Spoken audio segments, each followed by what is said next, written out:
អ្នកគ្រូខ្ញុំឃើញមនុស្សស្រីសម័យថ្មីនេះឯករាជ្យជោគជ័យណាស់តាមមកពីមូលហេតុអ្វីទៅការប៉ັດទៅមនុស្សស្រីត្រូវឆ្លងកាត់3ដំណាក់កាលដើម្បីឆ្ពោះទៅកាន់ភាពឯករាជ្យភាពរីកចម្រើននិងភាពជោគជ័យទី1ការភ្ញាក់ខ្លួនរបស់មនុស្សស្រីគាត់មិនអាចគ្រាន់តែនៅជុំស្វាមីនិងកូនរបស់គាត់ទេគាត់ត្រូវតែមានឯករាជ្យភាពនៃគំនិតនិងផ្នែកហិរញ្ញវត្ថុផងដែរ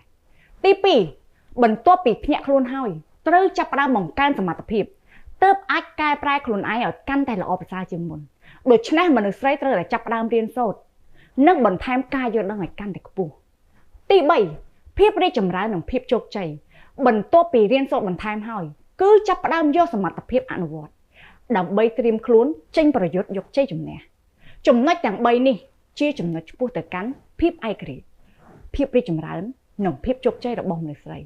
សម័យកាលថ្មីនេះមនុស្សប្រុសមនុស្សស្រីត្រូវមានទំនួលខុសត្រូវស្មើគ្នាក្នុងការរកចំណូលចូលគ្រួសារដើម្បីឲ្យគ្រួសារមានជីវភាពកាន់តែល្អប្រសើរឡើង។